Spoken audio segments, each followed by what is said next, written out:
Professora, já foi. Só lembrando antes, se vocês vão querer que eu avise 5 minutos antes de terminar a fala. Sim? Sim. Sim. Sim, por favor. Ótimo. Quem corrigiu, obrigada. Também depois tira o doutor aqui aí, que foi o técnico de computador que me nomeou aí na minha tela. Vamos lá. Vou falar de alternância de identidades. Boa tarde a todos. Alternância de identidades na literatura israelense, askenazes e orientais. Eu vou tratar de Ishtaknezut, como essa palavra é complicada, vocês iam poder ler. E seu desmonte.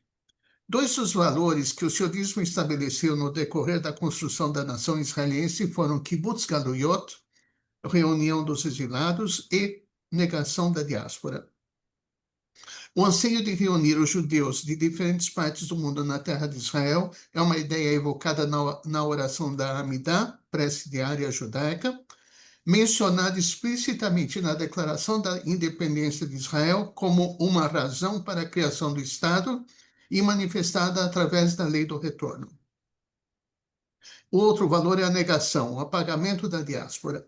Isso obrigou ao apagamento dos diversos legados judeus das diásporas, ou seja, negação do passado, o próximo, mas não o bíblico, e sua substituição pela criação de um outro foco ao qual os aspirantes poderiam se agregar à sociedade emergente como parte da acomodação de sua identidade. A professora Henriette Dahan-Kalev, em 99, considera que os imigrantes foram obrigados a atuar ativamente na negação da memória e seu apagamento. Na ausência de um legado comum do passado, os imigrantes precisaram criar pontos de vista comuns que preencheriam uma identidade futura que foi moldada como parte da ideologia sionista. A perspectiva futura foi direcionada para a nova imagem judaica e israelense, que foi delineada como produto de outro processo de valores do sionismo, o melting pot. Uma disposição ideológica de identidade futura desejável que os imigrantes tiveram que criar e sedimentar na vinculação pessoal e anseio pela sua concretização, abrangeu uma identidade sem memória legítima do passado, mas com um compromisso de sua construção no futuro. De início, existiu a imagem do Sabra. A imagem que eu iria mostrar é aquele menininho com boné de bobo, chamado bobo hoje, né? Mas chamava Kova Tembel. É apenas uma imagem, é uma ligação com a Terra. Não vou falar sobre esse assunto. Mas desenvolveu-se um problema étnico. Segundo Dahan Kalev, as raízes do problema, que é chamado em Israel de o problema étnico, se encontram no modo de formatação da identidade israelense e a memória coletiva. A conformação dos mesmos criou uma exigência de lealdade e de cultura dominante que encerrou as chances de a sociedade israelense ser pluralista e resultou em uma tensão que se estende até os tempos atuais, mais de 70 anos após a criação do Estado. E uma colocação de 1999 de Azmi Bishara, intelectual, filósofo e ex-político israelense árabe-cristão, que por motivos políticos posteriormente buscou abrigo no Catar, diz: na realidade israelense, em que a questão de identidade israelense ainda não foi concluída, a identidade judaica se revelou novamente como uma identidade sionista, simultaneamente com o fortalecimento de seu componente judaico. As identidades coletivas se revelaram, mas somente depois que foram pintadas com as cores do melting pot nacional. A identidade mizrahit, oriental, por exemplo, é uma redescoberta da origem e da cultura árabes, mas no âmbito de uma identidade mizrahita judaica nova. A cultura mizrahita, como tal, é um produto israelense moderno que não existe nem existiu no passado em nenhum outro lugar. As elites políticas que ela criou recriam-na e a utilizam como um laço político simbólico. Um caminho adotado por Mizrahim foi Ishtaknesut. Provém da palavra Ashkenaz, Ishtaknesut. A Ishtaknesut é uma performance identitária que a sociedade em Israel oferece como forma de responder ao discurso nacional de um kibbutz galuyot, às exigências políticas do melting pot e à reivindicação liberal de garantia de igualdade, de semelhança e uniformidade. Ishtaknesut é um conceito que descreve um tipo de adaptação social e cultural de uma pessoa de origem mizrahi que adota práticas e comportamentos considerados ashkenazes, às vezes pelo desejo de evitar a rotulagem étnica negativa e de se destacar na sociedade israelense. Esse termo, usado principalmente no meio acadêmico e no discurso social, critica as estruturas sociais e a estratificação étnica em Israel e levanta questões sobre identidade, opressão e a influência da cultura ashkenazi dominante. No entanto, esse conceito também é criticado por ser uma ferramenta de opressão e despojamento de identidade.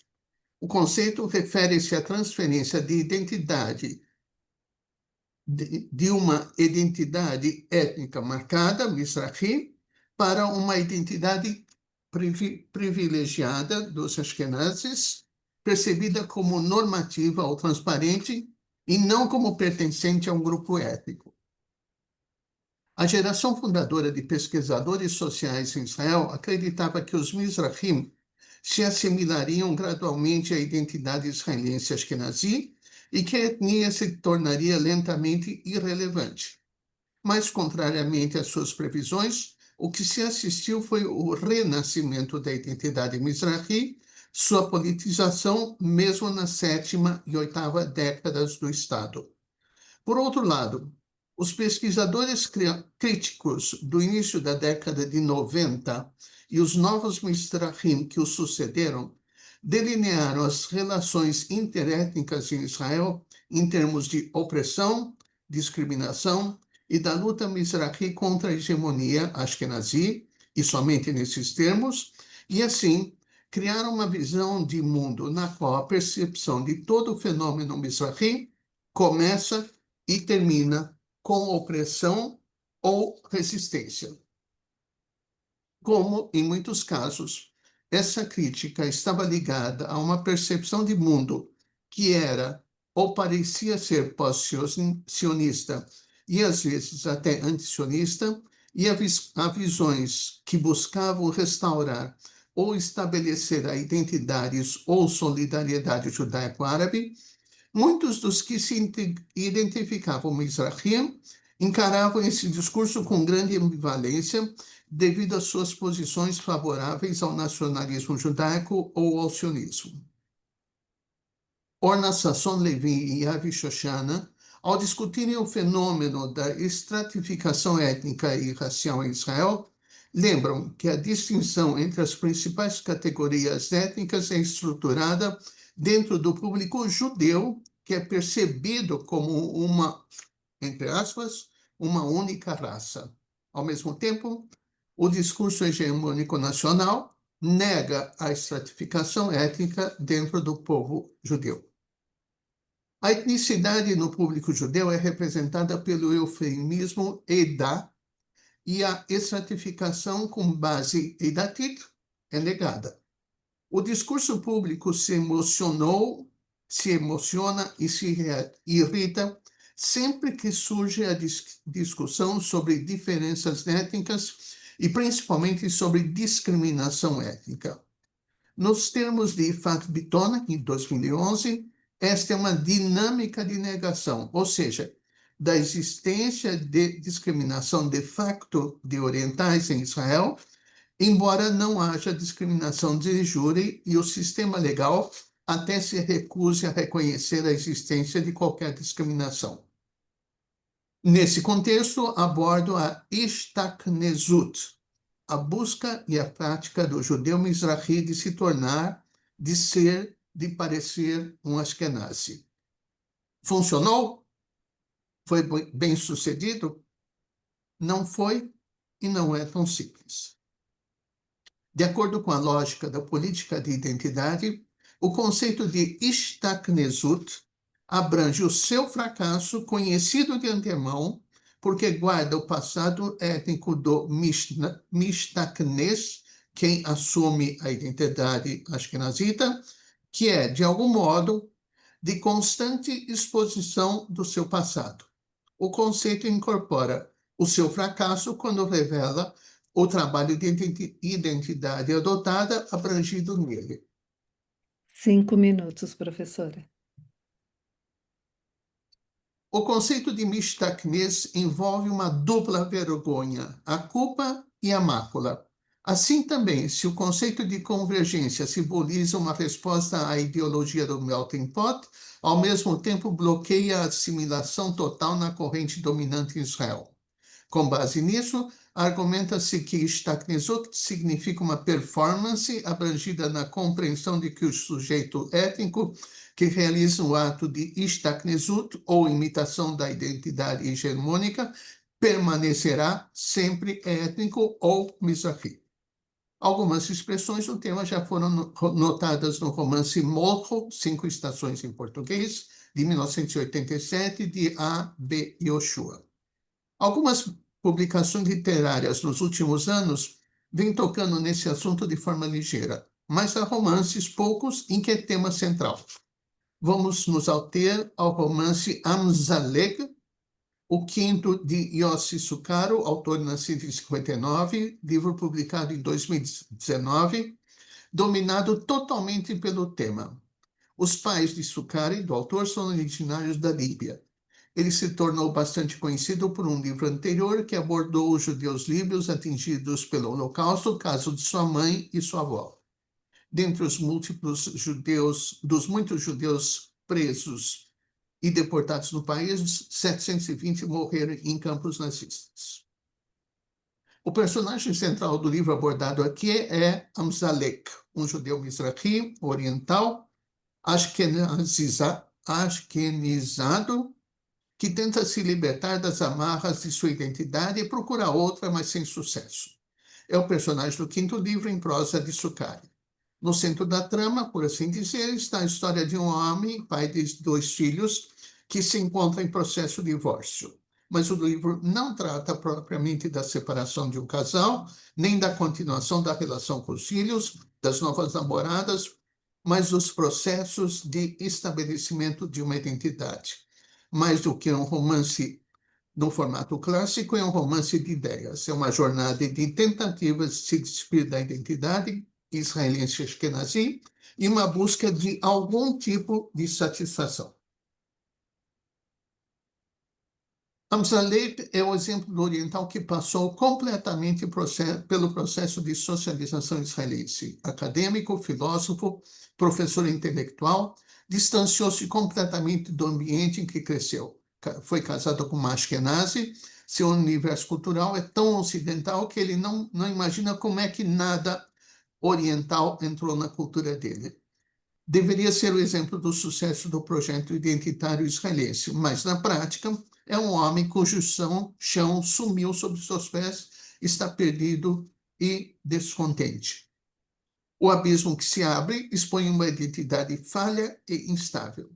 A partir da fratura de sua identidade, Amzalek embarca em jornadas de esclarecimento e de busca de algum tipo de pertencimento. Literatura, por exemplo, como o livro do Desassossego de Pessoa, que ele menciona, o pensamento filosófico moderno e contemporâneo apontam para algumas de suas buscas. Mais adiante, admira-se por quase nada saber da existência de pensadores judeus mizrahim contemporâneos. Ao longo do livro, ele viaja para várias partes do país, para o sul, para o assentamento religioso onde mora sua irmã, para seu bairro de infância, para uma conferência na Argentina, para a Itália. Ao sentimento geral de alienação, juntou-se uma série de incompatibilidades que ele colecionou em suas viagens, escreve Sukari sobre o fracasso de seu personagem. Amzalek falhou repetidas vezes em suas tentativas de encontrar alguma fonte a qual pudesse sentir pertencimento. Os Mizrahim dos bairros o veem como uma pessoa falsa e pretensiosa e o rejeitam. Os Ashkenazim irão defini-lo para sempre como um Mizrahi. Seu aluno árabe o vê como um privilegiado e inimigo, e suas visões de esquerda e os ditames de sua consciência não permitem que ele se sinta em casa no seio da família da sua irmã, que é colona. Por ter saído de casa, da casa dos pais, enfastiado e cheio de constrangimento, sente que nunca mais poderá voltar para lá e se sentir em casa. Quase acabando. Seus últimos pontos de busca dirigem-se aos países de origem dos pais, Marrocos e Líbia, que eles quiseram rever sem sucesso. Ele os visita após a morte de ambos. Não encontra nesses países os lugares onde os pais viveram. Como ele poderia dizer à mãe que naquele endereço há apenas um buraco, físico ou metafórico que seja? Nem Marrocos, nem a Líbia, onde depositou as suas últimas esperanças de oferecer uma sensação de lar. A conclusão da lacuna cultural e a descoberta da raiz histórica na qual ele depositou a sua esperança de preencher o espaço vazio dentro de si foram inúteis. Ele é somente um visitante da cultura norte-africana. A fonte já não o reconhece como parte dele, nem ele próprio reconhece essa fonte como um lar. Por fim, em Israel, o agnóstico amzalego vai se prostrar sobre todos os túmulos dos santos e milagreiros como a mãe fazia. Não satisfeito, vai ainda ao túmulo de Maimônides, do Santo Ari e do Baal Hanés. Istaknesut, encerrando, como diz a professora Ifat Biton, é um processo que abrange uma experiência dolorosa de desconexão e negação da identidade cultural. E assim, o caminho de regresso à identidade oriental e à cultura original é quase impossível. Obrigado. Se aparecerem as imagens por aí, mostre depois para poderem ler o nome no original.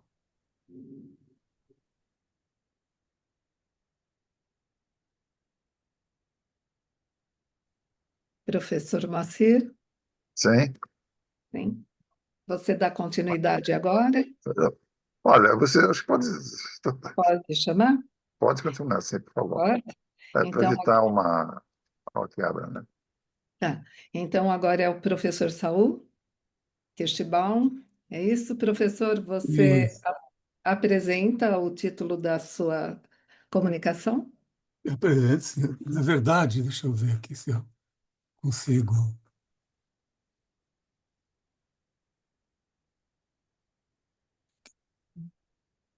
Enquanto isso, eu vou Aqui, falando, lembrando que o professor é da Universidade de São Paulo, né? Então, o título Os Casamentos de Dorothy Rabinian é? É. isso. Então, basicamente, eu vou falar desse romance, Noivas Persas, da Dorit Rabinian. Eu queria registrar a feliz coincidência de apresentar essa leitura do romance na mesa em que a professora Lenisa, autora do livro, a partir do Paulo descobrir a existência desse romance e dessa autora. E me parece que a professora Eliana também já utilizou num clube de leitura. Eu vou começar com umas perguntas absolutamente retóricas para tentar criar o clima em que esse romance se desenvolve. Um homem judeu espanca sua esposa judia porque está entediado e não tem nada melhor para escapar do tédio? Outro homem judeu cospe no rosto de sua esposa judia porque a casa está toda perfeitamente limpa e ele tem vontade de cuspir, mas não quer macular nada que esteja limpo? Em pleno século XX, na Pérsia, agora Irã, habitada por judeus desde tempos bíblicos, essas situações perpassam o romance Noivas Persas, de Dorit Rabinian. Rabinian é uma escritora israelense em plena atividade. Nasceu em Kfar Saba em 1972, de família judaica imigrada do Irã, e vive em Tel Aviv. Começou sua carreira literária cedo. Em 1991, aos 19 anos, publicou um volume de poemas, Ken, Ken, Ken. E em 1995, aos 22 anos, seu primeiro romance, este Noivas Persas, objeto dessa apresentação. Eu iria aqui relacionar as obras publicadas por ela e os prêmios que ela já ganhou, mas eu vou pular isso para não ultrapassar o tempo. Outra obra sua, Gader Hayá, publicada em 2014, foi foco de uma imensa controvérsia. O romance, que conta uma história de amor ambientada em Nova York, entre uma mulher israelense e um homem palestino, foi bem recebido e ganhou o Prêmio Bernstein. Em 2015, um grupo de professores solicitou que o romance fosse incluído no currículo recomendado para as aulas de literatura hebraica do ensino médio. Um comitê do Ministério da Educação de Israel considerou o livro inapropriado e se recusou a adicioná-lo, alegando que ele promovia o casamento interracial e a assimilação. Além disso, a polêmica foi alimentada por acusações de que o livro representa as tropas das Forças de Defesa de Israel como criminosos de guerra e por chamar o Estado de Israel de ocupante, enquanto seus soldados são comparados ao Hamas. Isso há 10 anos atrás.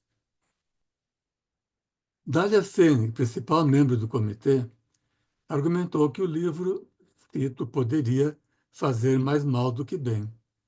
Neste momento de tensões elevadas, embora tenha expressado que o livro não foi banido e poderia ser adicionado no próximo ano. A decisão do Ministério gerou protestos de professores e diretores do ensino médio e de Isaac Herzog. As vendas do livro dispararam após a proibição e acabou sendo traduzido para 17 idiomas. O então ministro da Educação era o político de direita Naftali Bennett, depois primeiro-ministro de junho de 2021 a junho de 2022. O livro foi adaptado para o cinema. Na controvérsia, Rabinian teve o apoio de Meir Shalef, de Zeraya Shalef e de Amos Oz, entre outros. Por fim, o Ministério declarou que o romance poderia ser ensinado, mas apenas em aulas avançadas de literatura. No romance Noivas Persas, do qual vamos tratar aqui, Dorit Rabinian apresenta uma pequena comunidade judaica vivendo em uma aldeia persa fictícia, Almerijã, no início do século XX. Note-se que os judeus eram uma minoria bem aceita pela população hegemônica, apesar de não gozarem de plenos direitos, como evidencia o trecho a seguir. Nazir correu atrás dela por cima do quarteirão de casas judias, cujos tetos eram mais baixos por lei que os dos muçulmanos, tal como as portas, para lhes atalhar o orgulho. As personagens importantes no olhar feminista da autora são as mulheres da comunidade. O romance narra a saga familiar da família Hatorian, composta por Miriam, a mãe, o marido e seus 3 filhos, Musa, Homa e Flora. Na casa ainda vivem Nazi, menina de 11 anos, órfã de pai e mãe, adotada pela família, e a avó, Manjum, pessoa idosa, relegada a uma espécie de abandono. Note-se que o marido não é nomeado, dele só sabemos que é vendedor de aves de capoeira. Na comunidade enfocada, as mulheres são absolutamente oprimidas. Um marido pode espancar sua mulher por qualquer motivo, ou sem nenhum motivo, apenas porque está entediado. Outro homem pode cuspir no rosto da esposa porque a casa está perfeitamente limpa. E ele quer cuspir, mas não quer sujar nada. Uma sociedade patriarcal com um nível exacerbado de machismo. Na verdade, espera-se que as mulheres sejam espancadas, mesmo que o marido não o queira faz parte da condição feminina. Até as cunhadas de Miriam Hanum, que também tinham ouvido horrorosas histórias de arroz com vermes e de ralva mortalhada em teias de aranha, se apressaram a comparecer, todas cheias de meneios. Todas pretenderam ensinar a Miriam Hanum os segredos da casa e ofereceram-se para lhe bater, por conta do fraco do marido e da velha sogra. Quer dizer, se o marido não quiser bater, elas assumem essa condição. As mulheres são todas desprezáveis, simplesmente por serem mulheres. Mas o fundo do poço é ocupado pelas mulheres estéreis. A existência de mulheres só é legitimada pela função de procriar. O objetivo único do casamento é a procriação. Mas quase no mesmo nível está a mulher que só gera filhas mulheres. Os filhos bem-vindos são os do sexo masculino que sobrevive ao parto. Outra característica marcante da comunidade de Omerjan é seu nível de primitivismo, que se manifesta na forma de superstições. Assim, por exemplo, uma das protagonistas, Flora, de 15 anos, está passando por uma gravidez, sua primeira, muito difícil, porque engravidou em uma noite de eclipse lunar, o que é sabidamente maléfico. Nazi também ouvira dizer que todos aqueles problemas tinham caído sobre a aldeia, por Flora ter sido fecundada numa noite maldita, noite de eclipse lunar, em que até as galinhas põem ovos podres e tintos de sangue. A interdição estrita de fecundar noivas virgens, especialmente as muito jovens, em tão malévola noite, quando todas as almas tremem de pavor e as crianças gemem no sono, era bem sabida de todos os homens, à exceção de Chaim Bozidose, o mercador atarracado e fraco de cabelo que tinha casado com Flora. Os efeitos negativos dessa maldição, naturalmente, só podem ser revertidos por meio de um complicado ritual de purificação. Registre-se que, ao longo do romance, as atividades relacionadas com o corpo humano, tais como relações sexuais e secreções, são descritas em linguagem bastante vulgar. Instruíram-na a verter as primeiras águas do dia, quando o xixi se faz cor de chá forte, sobre um ovo de galinha posto de madrugada, e depois partir o ovo mijado aos pés de uma árvore de fruto em flor. Na véspera, deveria queimar sementes estaladiças de espande num incensório, aspirar o fumo até as entranhas e suplicar à lua que retirasse a maldição que lhe tinha sido lançado. Tem outros trechos bem mais pesados do que esse. A crendice em superstições, naturalmente, era acompanhada do hábito de rogar pragas, como no trecho que segue. Quando se iam embora, Miriam Hanum deixava-se ficar de costas apoiadas contra a porta, de olhos cerrados, e lançando-lhes pragas, para que, no dia mais feliz de suas vidas, sofressem de dores de dentes. Professor, 5 Oi, minutos, tá? tá. Se a função social da mulher é gerar filhos para o homem, nada mais natural do que implementar medidas de controle social que garantam a paternidade das crianças. De fato, a simples suspeita de infidelidade feminina é suficiente para condenar a mulher à pena de morte, sem qualquer sanção para o marido. Cito: no dia em que morreu, a mãe de Chaim estava a amassar pão com as mãos enfarinhadas. Cantarolava baixinho velhas canções de amor para entreter o filho sentado na cozinha à sua beira. O pai, quando chegou à casa, encostou o ouvido à porta para ouvir o que ela estava a cantar e teve um ataque de ciúmes. Desconfiado de que ela estivesse a cantarolar aquelas canções por paixão a outro homem e de que talvez já o tivesse traído, atirou-a às chamas deixando Chaim órfão e faminto do pão materno. Assim, nesse panorama, a mulher tem que casar cedo. 15 anos é considerado tarde, evidência de preguiça. E até lá, sua virgindade deve ser rigorosamente preservada e vigiada. Cito: primeiro, certificava-se de que Flora estivesse adormecida.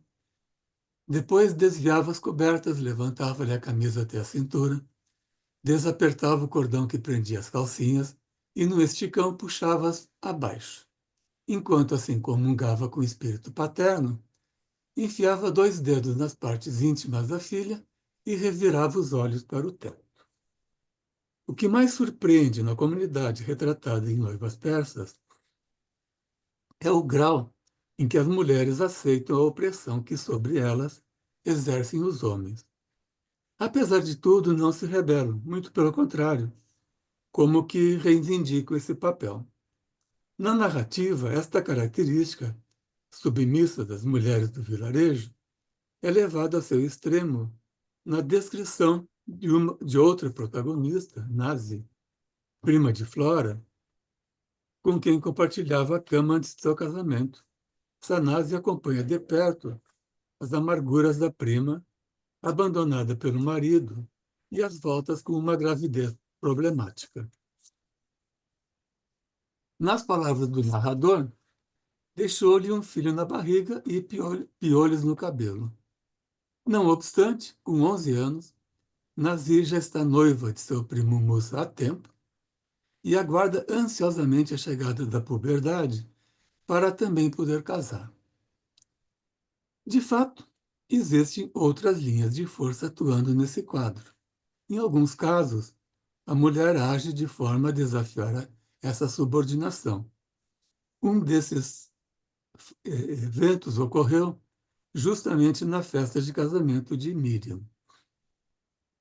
Cito: lembram-se de ver primeiro o ar de excitação orgulhosa do filho do mercador de galinhas, quando esmagou debaixo do pé a taça de vinho, e depois, quanto menos Miriam Hanum espetou o salto em cima do sapato lustroso do rapaz, fazendo os pedaços de vidro estalarem outra vez e proclamando assim o seu domínio sobre a casa do esposo. Quer dizer que ela se apropria daquele ritual de pisotear um copo, uma taça. Também Nazi toma a iniciativa e, graças aos seus esforços, obtém da autoridade civil muçulmana autorização para casar antes da idade mínima legal, fixada em 12 anos. Enfim, em Noivas Persas, a escritora israelense Dorit Rabinian oferece uma visão distópica da condição das mulheres nas comunidades judaicas do Irã, sem deixar de assinalar contracorrentes que sugerem que a condição das mulheres está mudando. Como a autora reconhece, as histórias que ela conta são inspiradas nas narrativas ouvidas de sua avó. Assim, podemos pensar que quando sua família deixou o Irã para se estabelecer em Israel, esta condição talvez já tivesse melhorado substancialmente. Espero ter despertado a curiosidade de quantos até agora não acompanhavam a escritora Dorit Rabinian. Obrigado. Obrigada, professor. Pode seguir, professor Moacir? Por favor. Sim? Então, agora o professor Gabriel Steinberg. É professor. Está aí, né? Está. Professor, você apresenta Nehama Porrachevsky, né, professor? Acertei? E a primeira, Apareceu para vocês? sim, apareceu. Só Sim. falta pôr lá embaixo para pegar a tela inteira, professor. Agora coloquei tela inteira, não? Ainda não.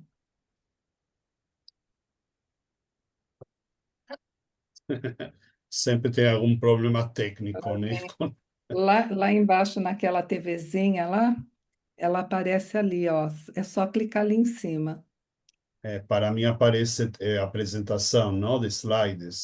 Ele está na apresentação, mas ele não está na tela inteira. Ele vai passar também, só que ficam aqueles slides do lado. Ali embaixo, no lado direito, você tem a parte que tem como uma TVzinha. Se você clicar ali em cima, ele vai fazer a projeção da tela inteira. Então, para mim aparece na tela inteira, mas Ah, agora ah, não, ainda Mas, não. não. mas não está compartilhado na tela inteira. É mais fácil fazer pequeno mesmo. Fechar outra vez?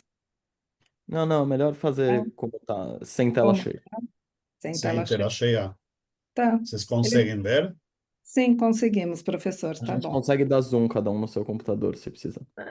Tá bom, então boa tarde a todos e muito obrigado pela oportunidade de apresentar aqui. Eu vi na tela várias pessoas conhecidas, então boa tarde a todos.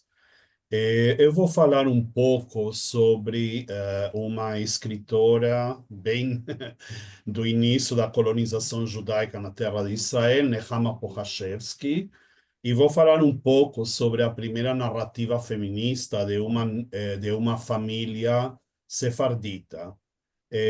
Nos textos que eu fui lendo, existe uma confusão ali, ou talvez proposital ou não. Em alguns momentos, essa narrativa é retratada como uma narrativa de uma família mizrahi, em outros momentos, uma narrativa de uma família sefardita. Enfim, existe essa confusão na definição do termo certo, tá? Então, eu vou usar esses dois termos. Nehama Feinstein Pochashevsky, ela nasceu na Lituânia em 1869. Ela estudou russo e hebraico e ainda jovem ela começou a escrever, então no Império Russo, eh, começou a escrever poesias em língua hebraica, prosa em língua hebraica, e ela foi incentivada pelo poeta e escritor Yehuda Leib Gordon. Casada com o pioneiro Yehiel Pochashevsky, Nehama então chegou à terra de Israel em 1889 e ela e o esposo se estabeleceram na colônia agrícola de Rishon LeZion. Rishon LeZion foi uma das primeiras colônias agrícolas fundadas pelos integrantes da primeira Aliyah, ou seja, a primeira onda imigratória, que começou em 1881 até 1903, e a colônia de Rishon LeZion, ela foi fundada em 1882, tá? Então, eles se estabelecem nessa colônia poucos anos após a fundação. Ela imediatamente, quando ela chega à Palestina ou à terra de Israel, ela foi uma das fundadoras da Associação Feminina Dvorá, que se dedicava a difundir a língua hebraica. Então, é uma época em que há um renascimento do trabalho agrícola, um retorno dos judeus à terra ancestral, mas também nesse momento já Ben Yehuda já está atuando, é incipiente ainda a sua campanha, mas existe então esse movimento da renovação da língua hebraica. E eu encontrei então uma nota do jornal hebraico, do jornal em língua hebraica Hatzfirah, que essa nota foi publicada então em 16 de novembro de 1889, onde esse jornal, que era publicado então em língua hebraica e era editado em Varsóvia, ele notifica, ele coloca uma nota onde ele se congratula com a chegada a Rishon LeZion de uma mulher que sabia perfeitamente a língua hebraica, a senhora Nehama, casada com o pioneiro Pochashevsky, e essa nota, então, demonstrava um desejo, uma esperança de que a atuação de Nehama seria benéfica para o renascimento, para a propagação, então, da língua hebraica como língua falada na terra de Israel, tá? Na colônia agrícola em Rishon LeZion, ela também engajou-se na luta pela obtenção da igualdade feminina, tá? Direito este que foi reconhecido oficialmente na Palestina em 1926.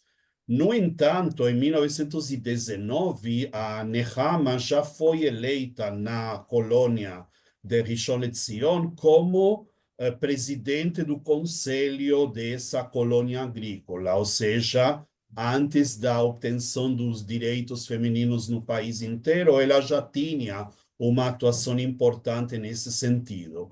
Ela faleceu em 1934 e foi reconhecida postumamente como a primeira escritora em língua hebraica de Eretz Israel na era moderna, além de uma importante batalhadora pelos direitos das mulheres.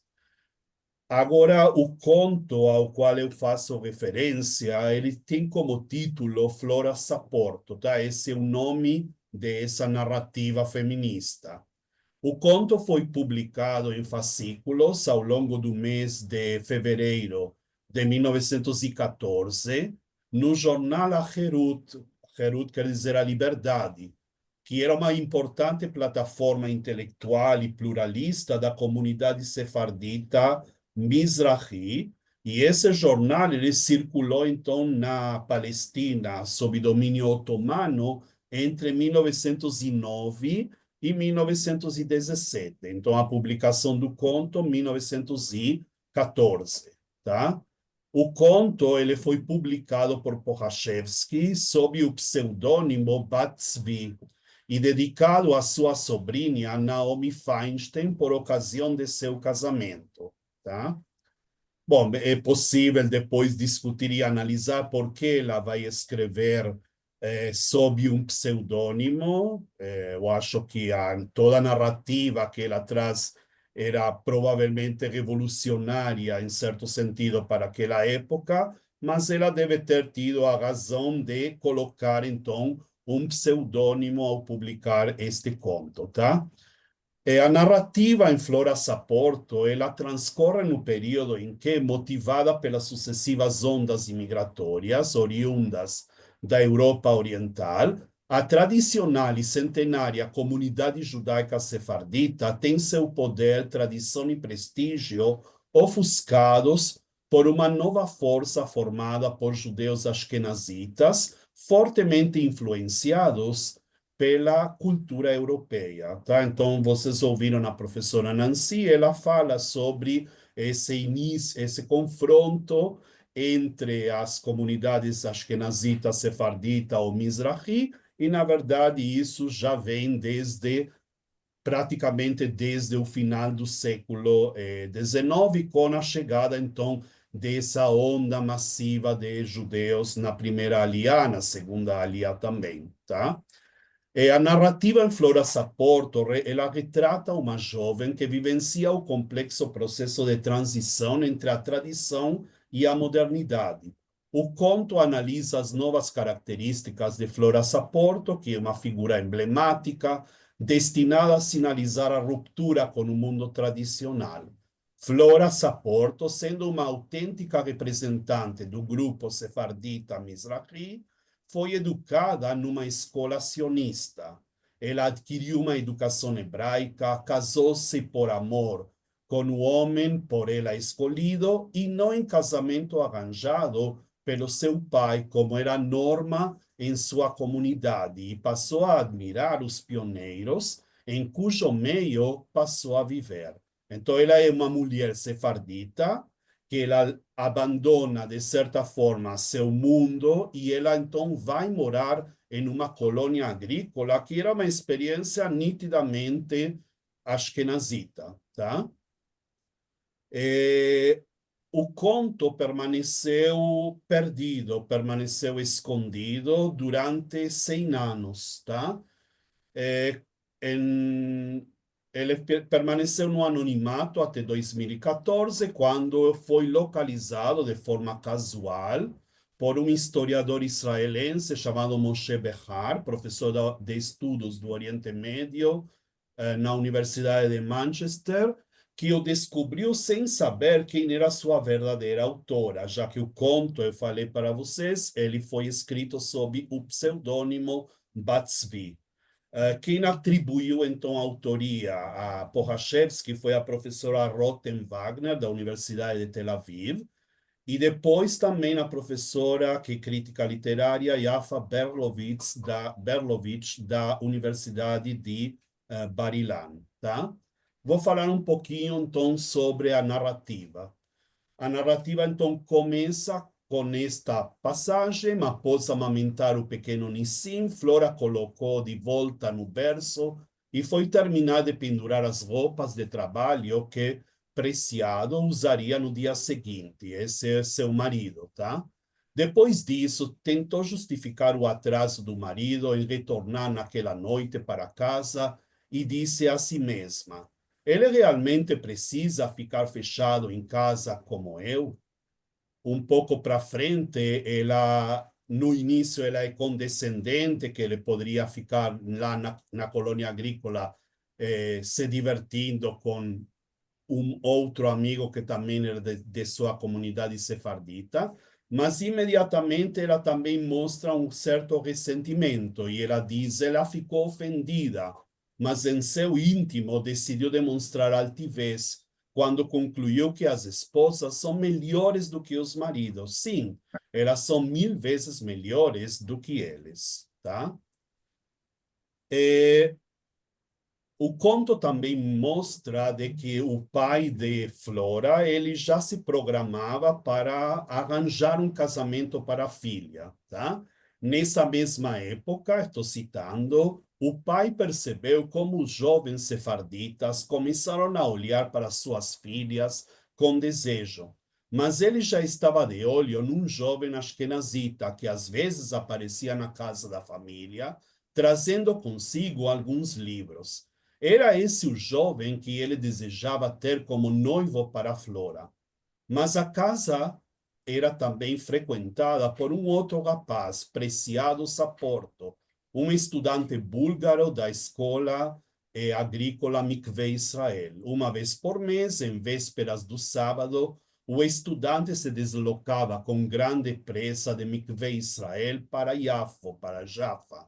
Ele carregava um forte cheiro de flores inebriantes, o cheiro dos laranjais dourados, no coração a marcante lembrança de Flora, tá?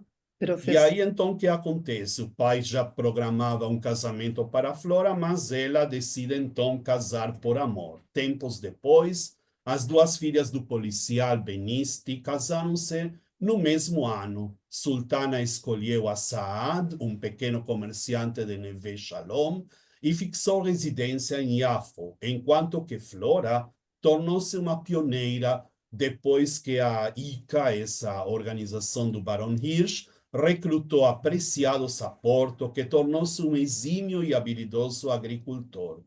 Inicialmente, a vida na colônia agrícola foi difícil e estranha para Flora, mas, porém, lentamente, ano após ano, ela foi se habituando cada vez mais, até parecer uma camponesa de nascimento que amava o campo, o jardim, o galinheiro e o estábulo. Apesar de dar à luz com frequência, Flora tornou-se uma habilidosa ajudante de Preciado na comunidade agrícola, tá? Então, ela escolhe seu caminho e ela acaba, então, se tornando uma agricultora igual que os imigrantes ashkenazitas que ela tanto admira e que ela quer se assemelhar a eles. professor, 5, tá? Sim. Uma outra citação do conto: Flora continuou seu labor no estábulo e foi ordenhar outra vaca que recebeu o nome Vermelha. Quando acabou, foi tomada pelos pensamentos e percebeu que já era capaz de prover parte do sustento de sua família com o trabalho de suas mãos. Isto não deveria ser a maior felicidade para uma mulher? Perguntou Flora, tá? Então, esse trecho ele mostra uma mulher sefardita que ela trabalha e com seu próprio trabalho e com seu próprio esforço, ela é também responsável pelo sustento da família, que era algo impensado na comunidade originária da qual Flora provinha, sim? Uma outra citação, então, depois de 2 semanas, Preciado lhe revelou sua intenção de solicitar um empréstimo a fim de comprar um cavalo. Flora irritou-se e lhe disse: nós não precisamos de favores, nem de pena, mas apenas de mais esforço. Não, eu não quero. Eu ajudarei você ainda mais, mas um empréstimo não. Deus nos livre, tá? Então, de novo, ela confronta aí o seu marido e é ela, então, que toma a decisão sobre pegar um empréstimo ou não pegar um empréstimo. Eu já estou terminando.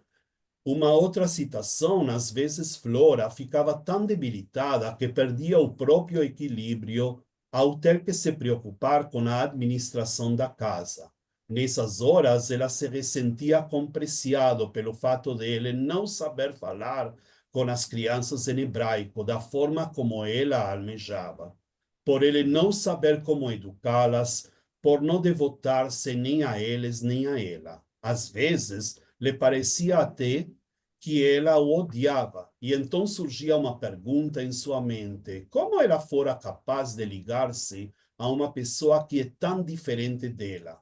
Mas depois se arrependia desses pensamentos pecaminosos e era tomada novamente de piedade para com Preciado, tá? Então, essa narrativa tem esse questionamento, então, se eles combinavam ou não combinavam, ela tem ressentimento do esposo, mas depois ela tem também compaixão por ele. Mas um ponto que fica muito claro na narrativa é que ela domina a língua perfeitamente e ela tem essa incumbência de educar os filhos dentro dessa cultura hebraica, enquanto que o marido, que era quem deveria, então, ter um domínio mais claro sobre a língua, não tem, então, esse domínio sobre a língua hebraica. E, por último, tá, a personagem de Pochachevsky é uma mulher moderna, instruída, que lê e fala hebraico fluentemente, que trabalha a terra e ama a natureza. Ela é a representação da conciliação entre o feminismo e o sionismo. Ela é uma mulher sefardita que admira os colonos oriundos da Europa Oriental e almeja ser como eles, rompendo, de certa forma, sua ligação identitária com sua comunidade de origem. Flora não é submissa, como muitas das mulheres da comunidade mizrahi ou da comunidade sefardita, e, ao contrário, ela decide, então, sua própria trajetória. E aí está, então, a inovação dessa narrativa para aquela época, 1914, tá? Ok, muito obrigado. Obrigada, professor. Não saí, não? Sim, do compartilhamento. Agora já saiu. Agora, a Carla Luíse de Almeida Petel, é isso? Carla? Isso. Obrigada, Lúcia. Olá, gente, boa tarde. Só queria registrar minha alegria por estar aqui, dividindo com os colegas essa mesa. Eu vou compartilhar minha tela com vocês. Carla, lembrando que você é da Universidade, né, Federal do Rio de Janeiro, é isso, certo? Isso mesmo.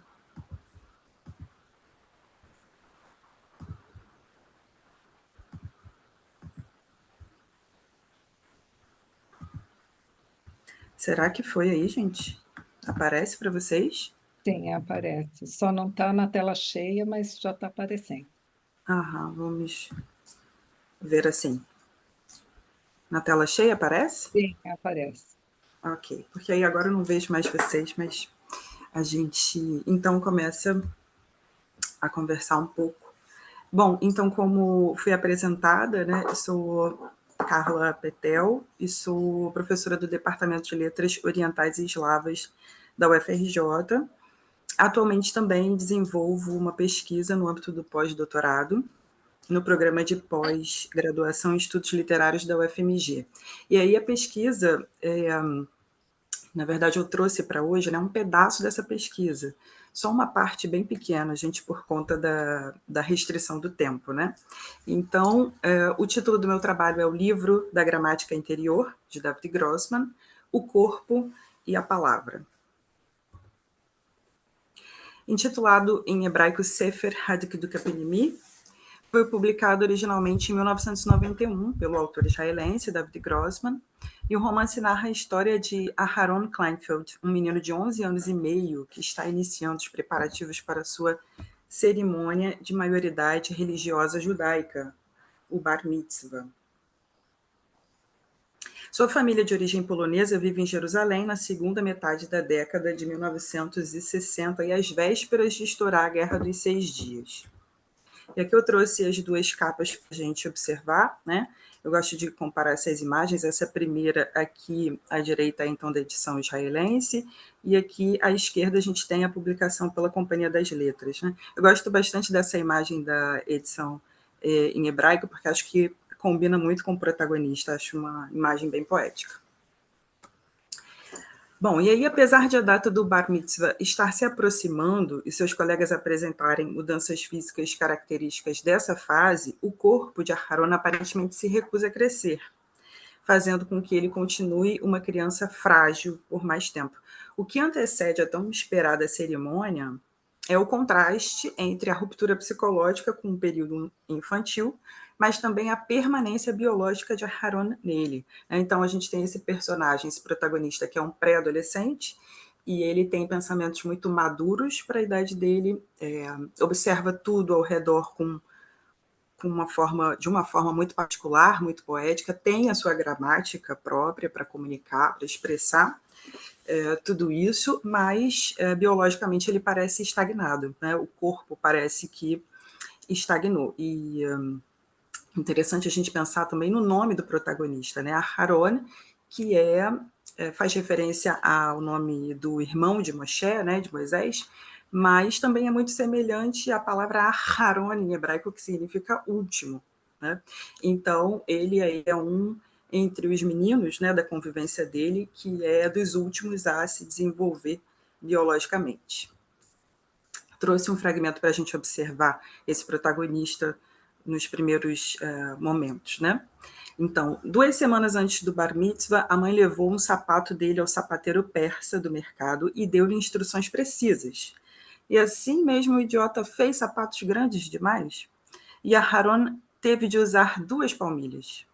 A mãe também comprou para ele meias novas e grossas, enrolou-as em seu punho e viu que eram grandes, mas, para usar uma só vez, elas sem dúvida serviriam. Quando calçou os sapatos, se sentiu de repente mais alto. Se curvou e viu que eles tinham um salto especial. Então, a mãe de Aharon também é bastante preocupada com essa questão da estagnação biológica do filho e providencia sapatos com saltos para o dia da cerimônia do Bar Mitzvah, né? Então, no mesmo condomínio em que vive a família Kleinfeld, mora Edna Blum, que é uma mulher de uns 40 anos, corpo delgado, aspecto juvenil, cabelo alourado e volumoso. Ela se interessa pelo pai de Aharon, que é o Moshe, e tenta tornar o contato com ele cada vez mais frequente. No terreno da casa da vizinha, dessa vizinha Edna Blum, há uma figueira doente, e o pai de Aharon se oferece para tratar da árvore. Então, a aproximação entre os personagens se dá principalmente por meio dos cuidados que dispensam a figueira.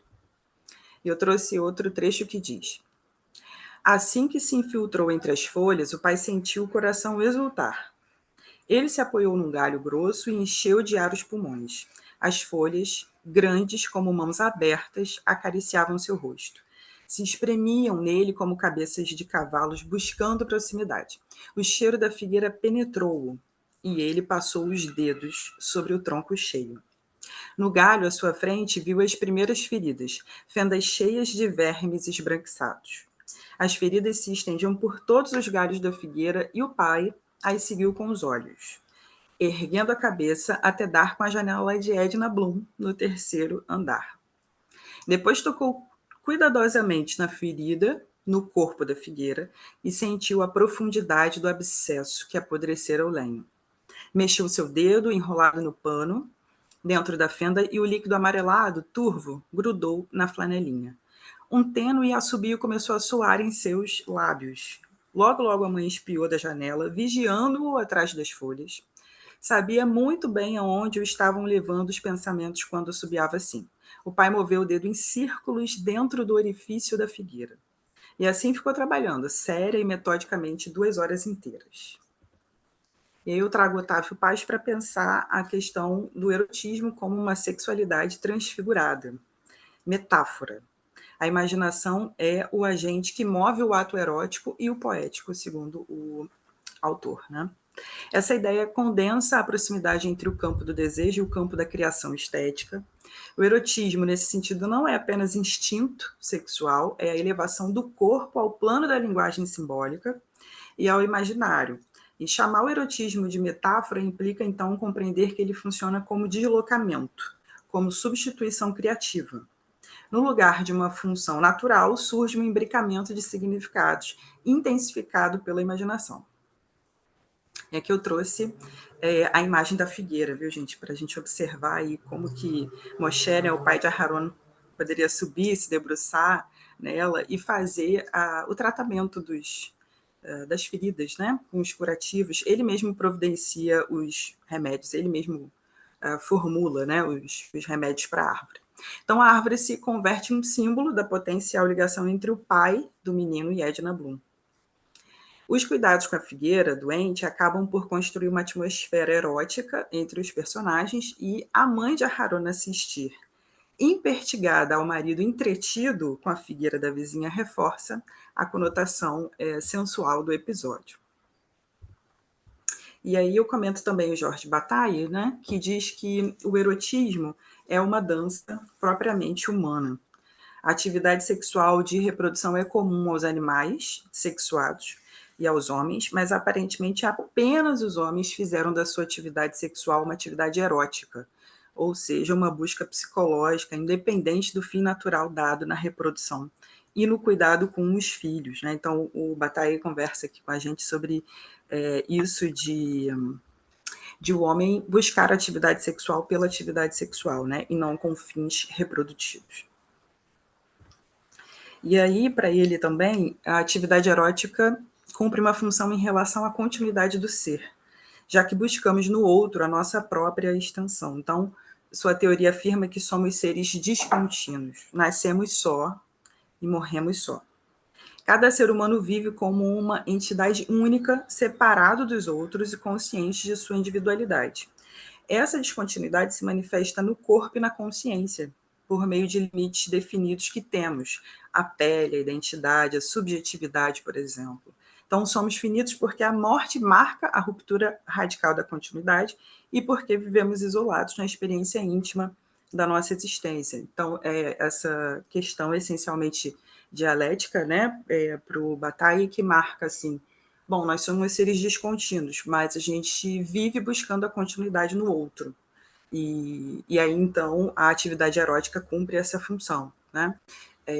Dialético também pensar que, então, a morte causa essa ruptura radical, mas quando finalmente a gente supera a morte, né? Quando finalmente a gente passa a morte, a gente, então, se lança num campo do infinito, num campo em que o corpo não é necessariamente um limite, não nos restringe, e aí sim nós alcançaríamos a continuidade. Então, é a continuidade, né, a partir dessa nossa essência descontínua. E aí o Roland Barthes tem um fragmento interessante que fala sobre a linguagem e essa coisa de alçá-la, né, ao campo erótico, porque ele diz: a linguagem é uma pele, esfrego minha linguagem no outro. É como se eu tivesse palavras em vez de dedos, ou dedos na ponta das palavras. Minha linguagem treme de desejo.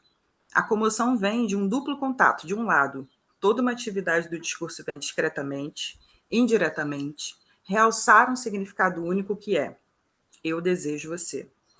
E liberá-lo, alimentá-lo, ramificá-lo, fazê-lo explodir. A linguagem, então, goza de tocar em si mesma. De outro, envolvo o outro nas minhas palavras, acaricio, roço, prolongo esse roçar. Nessa formulação de Barthes, então, a gente tem a comparação da linguagem à pele, né, que é o maior órgão de contato do corpo. E assim como a pele capta e transmite sensações, a linguagem também é capaz de promover essa troca sensorial. Mais do que um veículo para significados rígidos, a palavra pode ter várias camadas de sentidos e possibilitar experiências catalisadoras, né? Então, falar não é apenas comunicar, mas envolver o outro num gesto erótico. Há um prazer tanto no conteúdo do que é dito, quanto no próprio ato de dizer. E aí, no texto de Grossman, então, a gente vê que o desejo não está manifesto unicamente no corpo físico dos personagens, mas também no modo como as palavras circulam no romance. Então, a linguagem, ao se entrelaçar com o outro, constitui um lugar de encontro erótico. Para Freud, a energia libidinal corresponde à pulsão do desejo, que pode ser investida não apenas em corpos, em objetos, né, mas ela também pode ser investida em produções simbólicas. Por isso, a questão da árvore, né, que hoje aqui ganha ênfase, né, no trabalho. E aqui eu passo para um fragmento do romance que é o seguinte: o Aharon, ele em algum momento acha umas fotos que o pai guarda, fotos com homens e mulheres nus, né? Então, apesar de ter assim um contorno estético, né, porque se trata de um romance, nesse momento a gente vê a cena mais explícita, né? A cena de pulsão sexual mais explícita. E o fragmento diz: aqueles homens e aquelas mulheres nos quais não se percebia a menor gota de alegria ou de prazer, nada havia neles como maus atores numa peça, como escravos de um imperador ausente, se atirando uns nos outros com seus membros desembainhados, nus, se enroscando e enrolando uns nos outros, as bocas abertas e os dentes expostos como num último sorriso e os olhos rasgados num rito de... Então, aqui a gente observa, com esse fragmento, né, e com tudo que a gente comentou antes, a diferença entre o erótico e o pornográfico, né? O erótico, como a gente viu, se trata de uma representação estilizada, que valoriza o mistério, a sugestão, a ambiguidade. Já o pornográfico tem uma representação explícita, direta e objetiva, né, da sensualidade, geralmente é voltada para o estímulo mais automático e sem compromisso com elaboração estética. Professora, Diga. Obrigada, Lúcia. 5 minutos, né? Obrigada. E aí a Harone, então, encontra essas fotos do pai, né? Os nudes da época, e aí ele fica sempre tenso também, sempre volta às fotos, se sente mal por visitar, né, as fotos, mas ao mesmo tempo não consegue parar de olhá-las, né? Então é interessante também a reação, né, e como que o protagonista lida com essas fotos.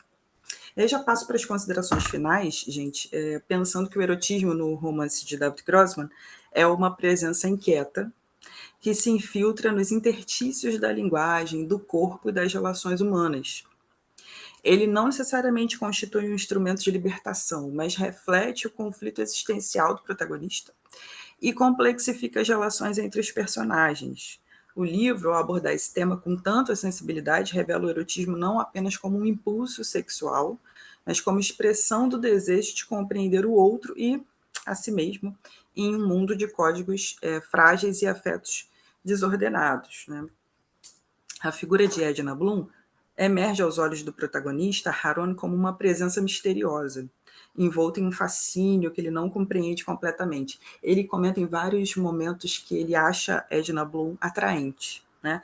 E aí ele também não sabe muito bem o que faz ele ficar um pouco hipnotizado por ela, mas ele observa, né? Ele repara nos movimentos, né? E em como a personagem anda, como ela se conduz, né? Então, a tensão entre ela e seu pai, por sua vez, é percebida mais pela atmosfera do que por ações concretas. Então, Grossman não descreve cenas explícitas de envolvimento entre os dois, mas insinua um desejo mal resolvido, uma espécie de eros contido, que jamais se consolida, né? E é justamente essa contenção que intensifica a carga erótica da relação. Um outro episódio que não trouxe por conta do tempo é Edna Bloom contrata o pai de Aharon, Moshe, para derrubar uma parede em casa, fazer uma mini obra, né? E aí ela fica embevecida com a cena, totalmente envolvida com aquele homem corporalmente forte, uma presença, né, muito impactante, e ela fica horas e horas acompanhando ele quebrar a parede da casa. E em algum momento, quando ele finalmente acaba, e ela paga um excelente dinheiro para ele, a mãe, né, do Aharon fala assim para o marido: mas como que é isso? Você vai ficar quebrando a parede na casa da vizinha? Porque ela contrata ele para quebrar outra parede, e outra parede, e outra parede. Então, é assim que se constrói essa atmosfera entre os dois, né? Essa atmosfera erótica. Por fim, gente, a relação entre o pai e Edna pode ser lida como uma metáfora da tensão entre o desejo e a norma, entre o impulso e o autocontrole, temas que Grossman articula com delicadeza, né? O fato de esse erotismo nunca se realizar de forma explícita reforça a sensação de incompletude, ressoa como uma experiência de Aharon diante do mundo e da linguagem também. Então, sempre em busca de sentido, mas ciente dos limites, né, da situação. E é isso que eu queria comentar, que eu queria compartilhar com vocês hoje, gente. Obrigada. Obrigada, professora. Agora, Lenisa Kautzmenda. Obrigada. Oi, Boa Lenisa. tarde a todos. Já posso começar? Claro. Estou muito feliz e emocionada de estar aqui, revendo os velhos amigos, Saul, o querido Moacir e a Nancy, e os outros agora vou ficar conhecendo. Eu sou uma gaúcha aposentada e me dedico, portanto, à literatura, que é uma das minhas paixões. E eu vou apresentar hoje, então, esse livro. Eu não fiz nenhum PowerPoint, tá? Escritoras israelenses de A a Z, que foi lançado há 2 anos aqui em Porto Alegre, 12 de setembro de 2023, e foi publicado pela editora Azuco, cuja proprietária é a Karen Schwartz. Não sei se vocês conhecem. Bom, eu tive a honra de contar nesse livro com 9 colaboradores, entre eles o professor Moacir Amâncio, que escreveu 2 resenhas muito boas, críticas, sobre 2 poetas israelenses, sendo uma delas muito moderna, muito contemporânea, que é a Tal Nitzan, que escreve sobre temas cotidianos, mas que podem submergir a qualquer hora e se transformar numa Atlântida submersa, sepultada sob a água. Este livro foi lançado em 2019. Bom, como é que eu tive a ideia do livro? Eu percebi que todo mundo conhecia, enfim, os escritores israelenses homens. Edgar Keret, o enfant terrible da literatura israelense, o Eshkol Nevo, Meir Shalev, o Davi Grossman. E notei que havia um desconhecimento das escritoras mulheres, porque talvez por falta de tradução delas mesmas. Hoje em dia, elas estão muito traduzidas, especialmente a Yeletz Gundar Goshen, cujos livros estão sendo editados pela Todavia, e entre eles tem Uma Noite Markovitch, Outro Lugar e Despertar os Leões. São sensacionais esses livros. Dela, que é, inclusive, uma psicóloga. Então, eu resolvi... no início, eu não pretendia lançar o livro, escrevia porque eu gostava, mas fui me apaixonando e resolvi reunir todas na forma de... Deu 29 resenhas, 20 escritas por mim e 9 pelos meus queridos colaboradores. Então, a literatura que eu usei foi principalmente da língua inglesa, visto que elas quase não foram traduzidas, a não ser Noivas Persas, que o professor Saul apresentou, e da Toda Casa Precisa de Varanda, da Rina Frank, e 2 da Orly Castelblum. Bom, quais são os temas abordados pelas escritoras israelenses? É uma variedade de temas. Nós temos assim os laços familiares, a fadiga do casamento, bem moderno, né? E a dissolução do mesmo.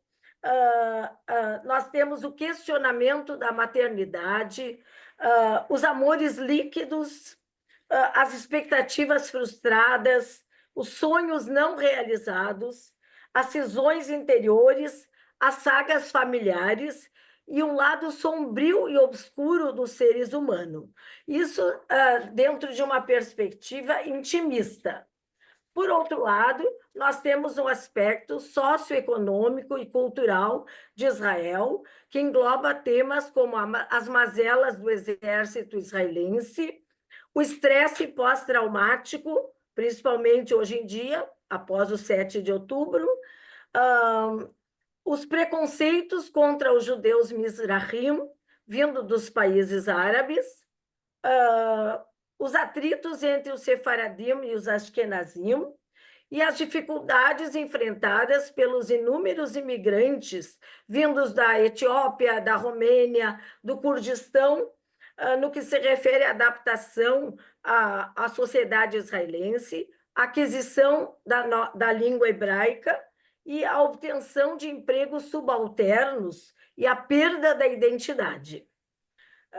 Temos uma autora de ficção científica excelente, chamada Leigh Bardugo, cujo seriado foi baseado na obra dela, Sombras e Ossos, tá? Que atualmente está disponível na Netflix.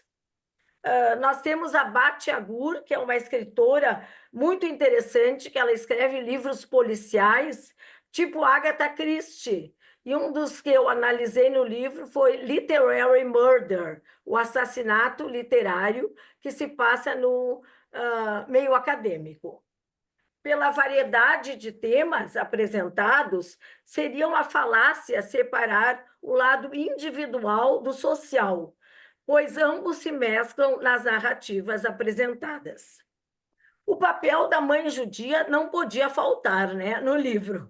A Ida Shemame está principalmente num livro chamado Dolly City, da autora Orly Castelblum.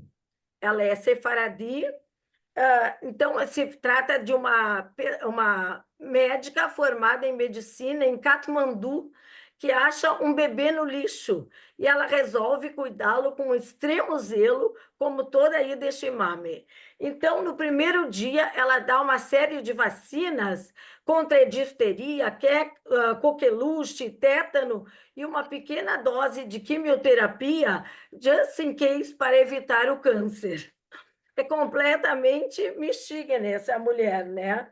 Mas é muito interessante o livro, porque ele ficou conhecido como um patrimônio literário em Israel, porque ela pega um bisturi e começa a perfurar o bebê para ver se ele possuía todos os órgãos.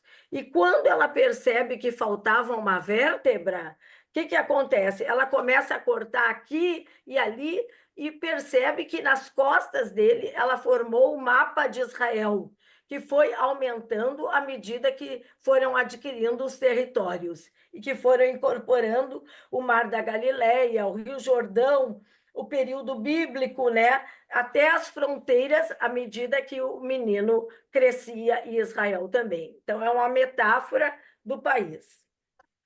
Essa preocupação excessiva e ensandecida da mãe judia, explorada no folclore israelense judaico desde tempos imemoriais, constitui um revival do mito da mãe judia.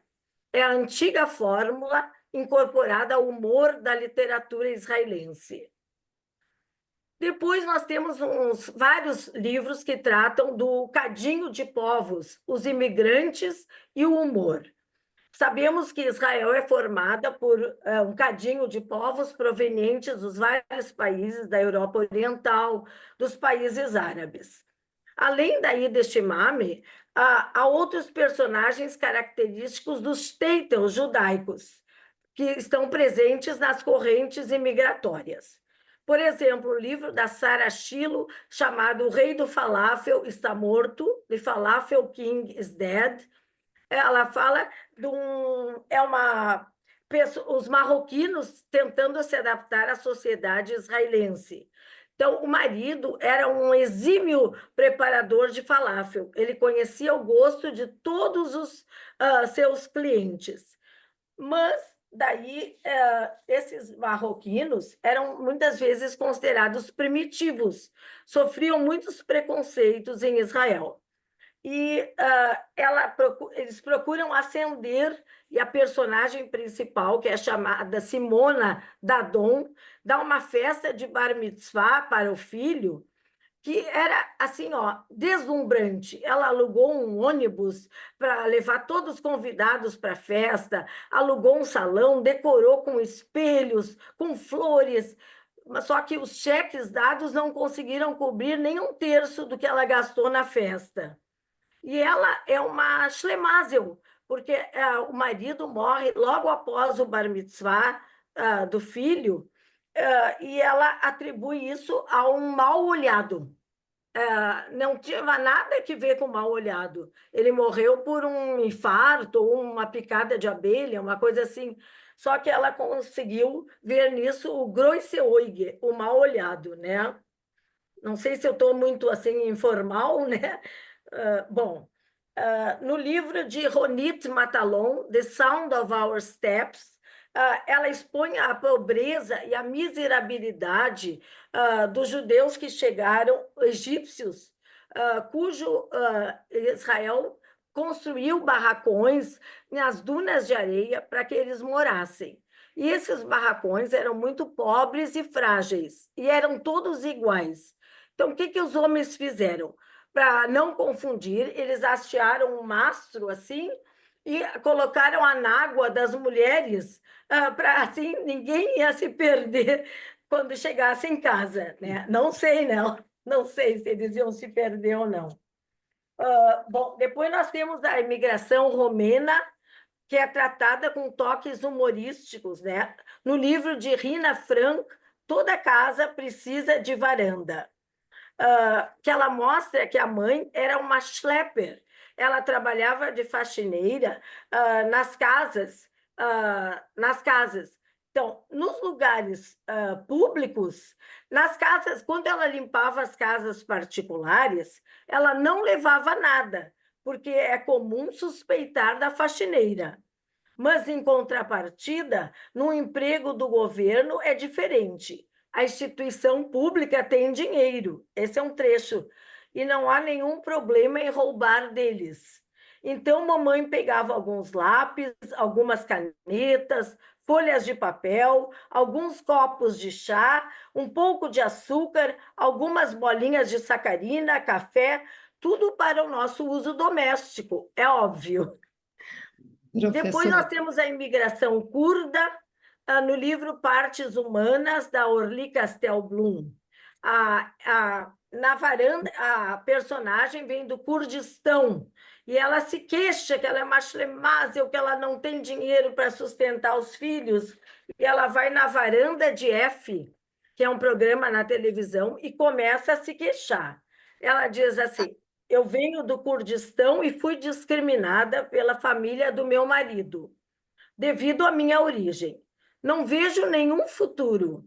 Essa é que é a verdade. Daí ela começa a chorar e, com a voz engasgada, ela diz assim: nós temos 2 pares de gêmeos e apenas 4 luvas. Eu os levo para a escola com uma luva cada um, para que possam copiar as suas lições do quadro com a mão enluvada. Porque sem luvas eles não conseguem segurar o lápis por causa do frio. Suas mãos congelam. Dá para imaginar, após o Shabat, chega na casa dela 2 caminhões lotados de roupinhas para que eles tenham roupa até os 18 anos e muitos pares de luvas, né? Então, essa é a... Professora, 5 minutos. Mais 5 minutos. Ai, meu Deus. Tá. Não, vou conseguir. Temos um artigo escrito pela Nurit Gil, que mora atualmente em Israel, sobre o kibbutz. Ela mostra We Were the Future, a Memoir of the Kibbutz, do Yael Niman, onde a Nurit escreve que os jovens tinham muitos traumas, porque ficavam confinados no jardim de infância, nas creches, né? E eles viam muito pouco os pais, e que isso teve alguns traumas. Estou quase terminando. Depois nós temos a experiência do Holocausto, da Savion Liebrecht, e ela não fala dos traumas do Holocausto, ela fala das consequências do Holocausto. Num conto chamado Excision, extirpação, a avó chega em casa e vê a neta se coçando com piolhos. E ela raspa o cabelo da menina e na véspera do aniversário. Quando chega a nora, imagina a reação dela, né? Ela quase morre e diz: o que a minha filha precisa saber do Holocausto? Ela precisa saber histórias da Rapunzel, da Cinderela. E tirem essa velha louca daqui, nunca mais quero vê-la. E então, porque a avó esteve no campo de concentração e viu o que faziam com as cabeças das pessoas, né? Bom, agora eu vou apressar aqui, está quase no fim. Temos as sagas familiares. Temos a Four Mothers, da Shifra Horn, The Beauty Queen of Jerusalem, da Sarit Shai Levi, que já teve na Netflix, mas agora me parece que tiraram, não sei o que houve, eu pelo menos não estou conseguindo acessar, que fala de mulheres que amam e não são amadas. E depois que eu fiz o livro, apareceu uma saga maravilhosa, The Woman Beyond the Sea, também da Sarit Shai Levi, que é um espetáculo. Agora eu vou terminar lendo um pequeno trechinho aqui. As escritoras israelenses abordadas no livro, através de suas personagens, refletem a força e o vigor do universo feminino. Indubitavelmente, são personagens femininas sem serem feministas. Através dos inúmeros relatos, se pode obter um panorama dos aspectos regionais e particularizados da sociedade israelense contemporânea. Seus relatos, porém, ultrapassam as fronteiras do regional, ao abordarem temas universais, entre os quais os grandes dilemas que afligem a humanidade, a vida e a morte.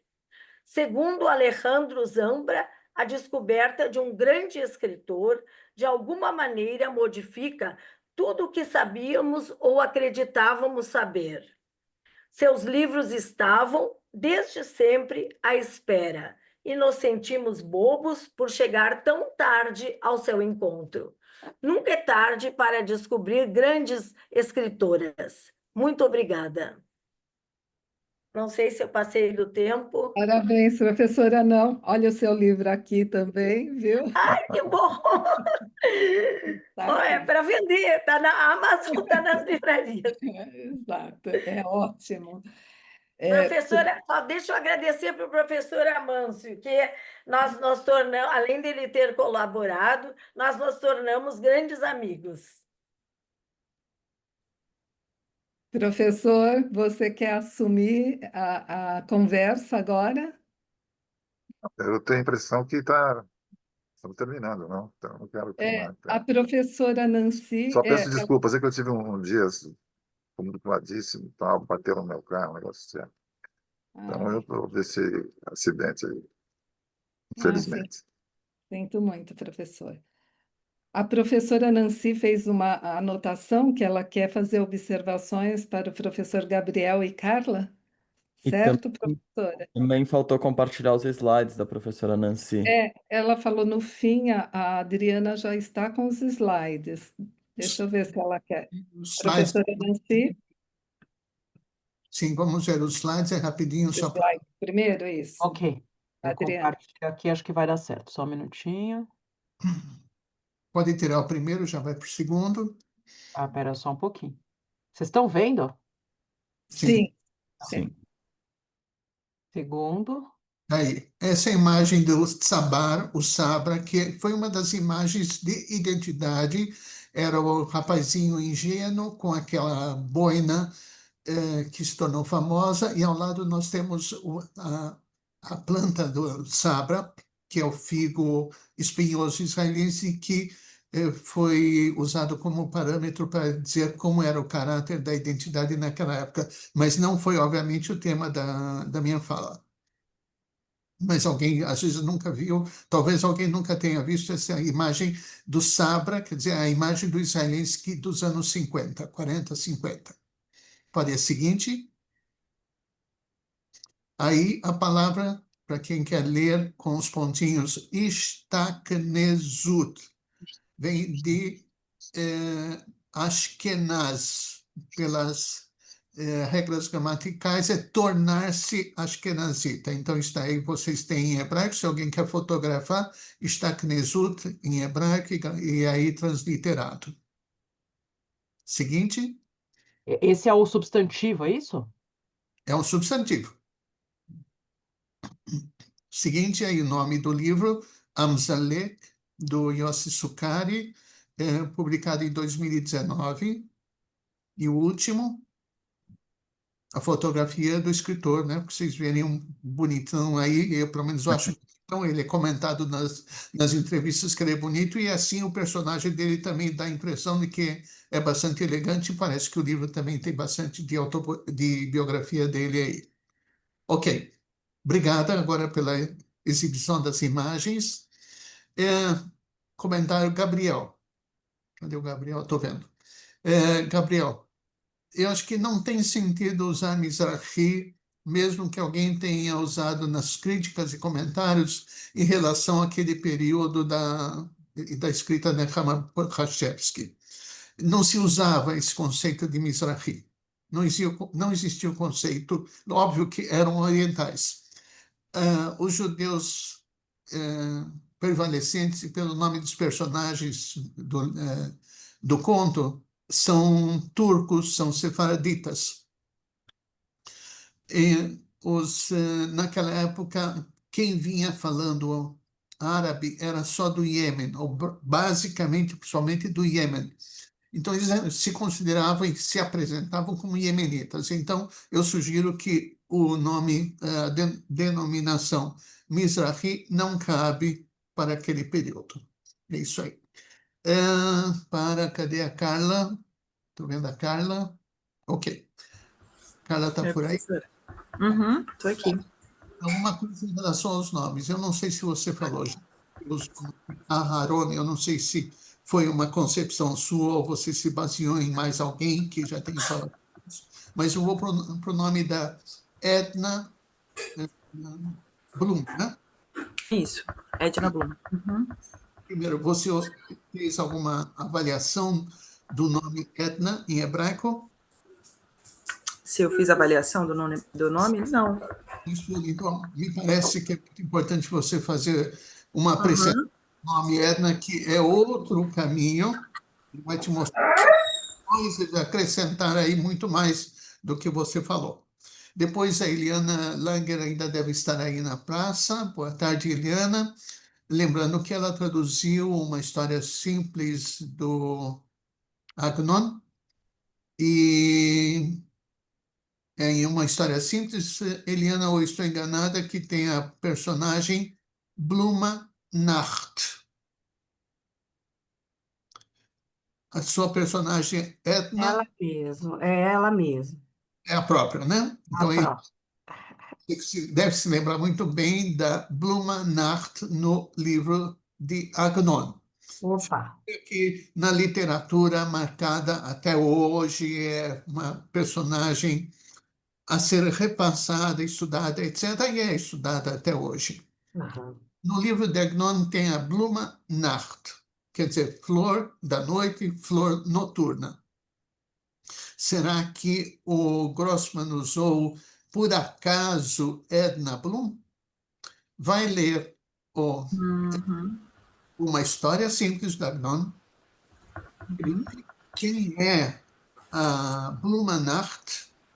E daí você vai fazer muitas outras ilações que vão enriquecer, encher o teu trabalho, e você não vai conseguir parar de falar dessa personagem. Tá bom, obrigada, professora, eu não conheço mesmo. Uma História Simples do Agnon. Homenageando também a tradutora Eliana, que se matou para esse livro. Eu sinto muito, eu estou aqui só de butuca, eu estou com gente em casa, eu não estou conseguindo ficar quieta aqui no lugar, então estou sentando, indo e voltando, indo e voltando. Queria parabenizar vocês, uma pena, eu queria até saber se vai ficar gravado, se eu vou poder ouvir, porque eu gostaria de ouvir novamente, com calma, até para poder trocar ideias, porque todos esses livros eu li e me debrucei em cima deles todos, e talvez até tenha o que contribuir, mas infelizmente eu estou num dia meio atrapalhado hoje e não consegui permanecer quieta aqui no lugar. Enfim, parabéns a vocês todos, inclusive eu estou me despedindo porque eu vou ter que sair, não tem como. Eu estou indo e vindo, e se eu puder ouvir de novo, eu adoraria. Não sei quem é que poderia me Está dizer se tudo gravado, está tudo professor. gravado. Tudo Ai, Semana que gravado. que bom. vem, Então, provavelmente, ai, que bom. A vai partir da ter. semana que vem já vai estar disponível. Ai, que ótimo! Aí, quem sabe eu posso até contribuir com alguma coisa. Tá bom, então, olha, muito obrigada. Gostei demais de ouvir, de rever tanta gente aí. Um abraço a todos e eu vou ter que me despedir. Tchau, tchau, Tá, tchau. obrigada. Seguimos, mais algum comentário, alguma participação, alguma pergunta, discussão? Professor Macir? Então, estou um pouco ainda com os eventos da manhã aí Tá, na cabeça, certo. estou meio. A Clarissa levantou a mão, ela quer falar? Clarissa? Peraí, deixa eu desativar aqui. Oi. Boa tarde, gente. Boa Boa tarde, tarde. professores. Queria perguntar, na verdade, para a Lenisa ou para qualquer um dos professores aqui presentes, que eu sei que também são tradutores, o que falta para a gente ter mais autoras, mulheres israelenses ou judias e judias traduzidas? E se vocês acham que pós 7 de outubro, depois de tudo que aconteceu e um mundo muito anti-Israel, se vocês acham que isso pode prejudicar a tradução dessas autoras.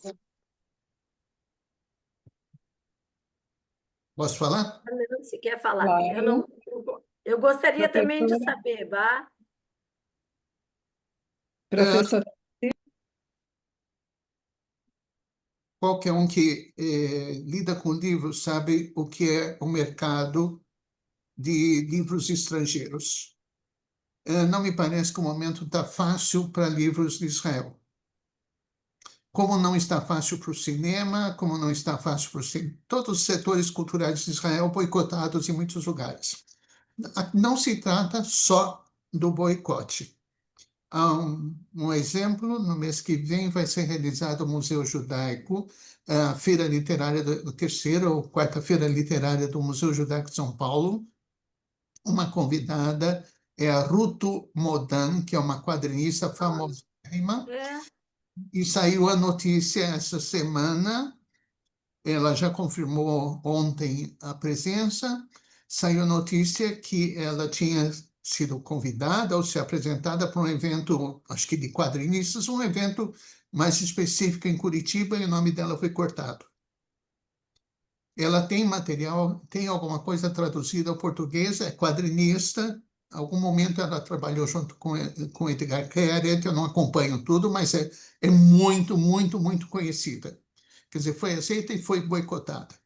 Eu não vou dizer que as editoras estão boicotando, mas o público talvez não esteja comprando tanto, e esse é um assunto.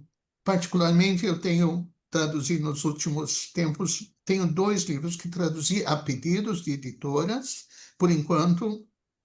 Um foi nesse ano, outro já tem 2 anos e não sei, não compete a mim nem perguntar. A gente sabe que essa questão não depende do tradutor, aí depende das editoras que pensam no mercado, como é que isso está, e particularmente agora, como está sendo afetado. Não sei, outros tradutores podem estar traduzindo, pode haver alguma coisa na lista, não tenho ideia.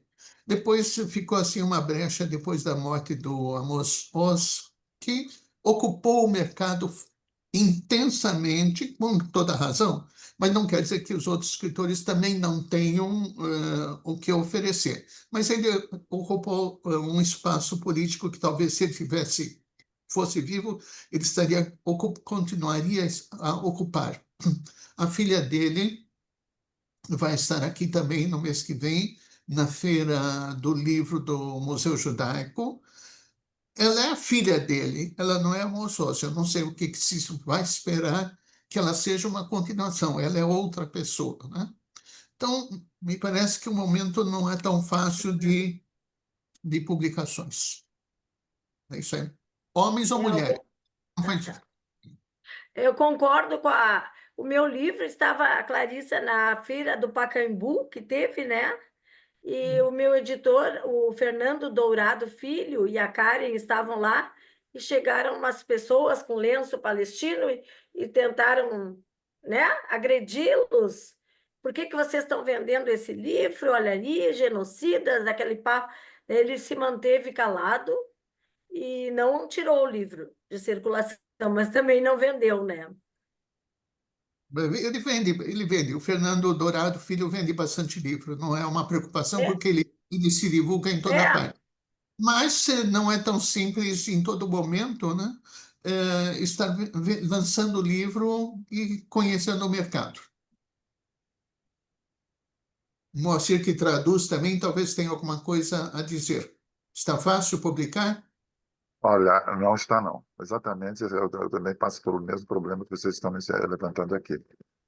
Porque todos esses fatores, e não vou entrar em detalhes, porque vamos mudar o assunto de uma forma tanto radical, mas realmente é um fato e é mais um desafio que nós temos a enfrentar daqui para frente, neste momento e mais um pouco adiante. Depende de série de fatores. Aí toda a pressão que existe, assim, que se sente no ar e tal, contra Israel, e as temáticas judaicas estão realmente evidenciando um passe aí, mas tem que se resolver um dia. E nós temos. Agora, eu acho que nós não podemos parar. Eu estou, por exemplo, trabalhando com a tradução, e como você me dedico mais à poesia, e já está encerrado o trabalho de tradução, estou fazendo uns ensaios, e pronto. Mas eu sugiro apenas que ninguém desista disso. Esse é um projeto cultural que nós temos de continuar a desenvolver. Contra quaisquer manifestações, evidências ou tendências ideológicas do momento. Eu tenho certeza que elas vão ser revistas em algum momento. Sabe? Nós precisamos trabalhar por isso, não para